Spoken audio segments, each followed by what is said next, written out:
बिस्मिल्लाहिर्रहमानिर्रहीम। इय्याका नअबुदु व इय्याका नस्तईन। मैं इस वक्त पाकिस्तान में रहने वाले तमाम पाकिस्तानियों से और पूरी दुनिया में जितने भी वसीम पाकिस्तानी हैं उनसे बात है।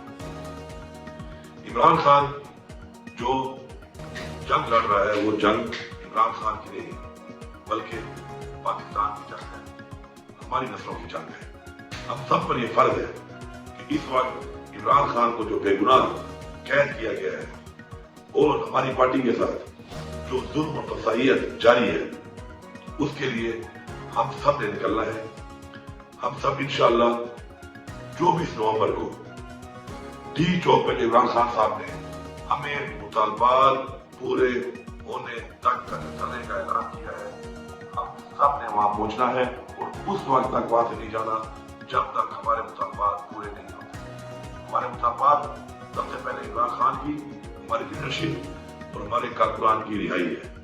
उसके बाद हमारे मुतालबात, हमारे मेडल की वापसी, हमारे साथ जो ज्यादतियां, तसाहियत और आइन को तोड़कर, कानून को तोड़कर जो कुछ किया गया है, आइन का तहफ़्फ़ुज़ हमारे मुतालबात में शामिल है। इसके अलावा चूंकि ये कॉल इमरान खान की है, इख्तियार इमरान खान का है, तो इमरान खान के हुक्म के मुताबिक हमने वो तमाम मुतालबात जो पूरे जब तक नहीं होंगे हमने वहां से नहीं जाना।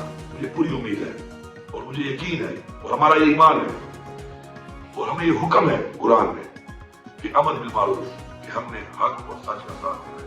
हम हक पे हैं, हम सच के साथ हैं और इंशाअल्लाह अपनी हकीकी आजादी तक, अपने मुतालबात की मंजूरी तक और अपने आने वाली नस्लों, अपने पाकिस्तान के आइन के तहफ़्फ़ुज़ के लिए इंशाअल्लाह हम हर हद तक जाएंगे और इंशाअल्लाह ये जंग इंशाअल्लाह हम जीतेंगे भरपूर तरीके से। आप जहां पर भी हैं ओवरसीज पाकिस्तानी, जहां जहां भी आपके प्रोटेस्ट हो रहे हैं, भरपूर तरीके से शिरकत करनी है आपने।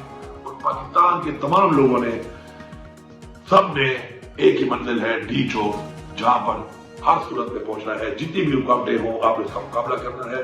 और मैं आखिर में इस हुकूमत को वार्निंग दे रहा हूं कि आप हमारे ऊपर शेलिंग करते हैं, हमारे ऊपर रबड़ बुलेट्स चलाते हैं, हमारे ऊपर आप बेइंतहा तशद्दुद करते हैं, हमारे रास्तों में खलके खोदते हैं, कंटेनर खड़े करते हैं और उसके बाद हमारे ऊपर स्ट्रीट फायरिंग करते हैं। कोई भी नुकसान अगर होगा, किसी का भी नुकसान होगा तो ये हुकूमत उसकी जिम्मेदार होगी और आपने इस दुनिया में भी हिसाब देना है और उस जहां अल्लाह को भी हिसाब देना है। मेरी तमाम लोगों से ये अपील है कि जो इनके हुक्म के ऊपर इस तरह का जुल्म और जबर करते हैं कि आप हक का साथ दें, आप आइन के मुताबिक जो आपको जिम्मेदारी दी गई। बिस्मिल्लाहिर्रहमानिर्रहीम। फलक़तहमल अक़बत वमा अदराक मल अक़बा फ़क्कु रक़बतिन औ इत्आमुन फ़ी यौमिन ज़ी मस्ग़बा यतीमन ज़ा मक़रबा औ मिस्कीनन ज़ा मतरबा। सूरह बलद 30वां पारा कुरान करीम में अल्लाह रब्बुल आलमीन ने इरशाद फरमाया है, फ़लक़तहमल अक़बत वमा अदराक मल अक़बा। ये घाटी क्या है और तुम्हें क्या मालूम कि घाटी क्या है। आगे अल्लाह रब्बुल आलमीन इरशाद फरमाते हैं, फ़क्कु रक़बा, गर्दन को आज़ाद कीजिए, असीरों को रिहा कराइए। और फिर फरमाया खाना खिलाइए, यतीमों को खिलाइए। और फिर फरमाया और मिस्कीनन ज़ा मतरबा, और मिस्कीनों की दाद रसी कीजिए, उनको पनाह दीजिए। आगे जाकर अल्लाह रब्बुल आलमीन इसी सूरत में फरमाते हैं, उलाइका अस्हाबुल मैमना, यही हैं दाएं बाजू वाले लोग। इस आयत में अल्लाह रब्बुल आलमीन एक बहुत बड़ा पैगाम दे रहे हैं कि आप उनके साथ मिल जाइए जो असीरों को रिहा करवाते हैं। और ये याद रखिए, इमरान खान साहब इस वक्त पाकिस्तान के असीर हैं।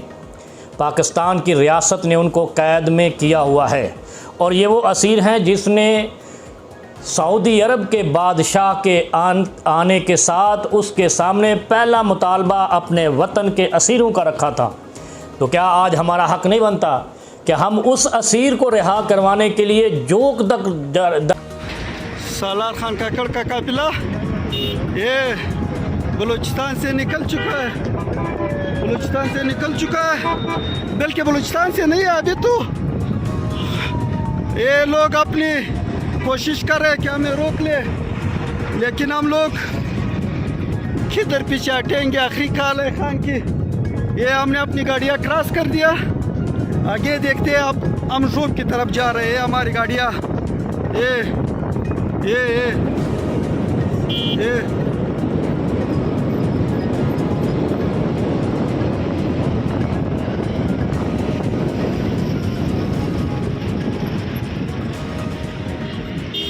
زبردست. زندہ باد زندہ باد.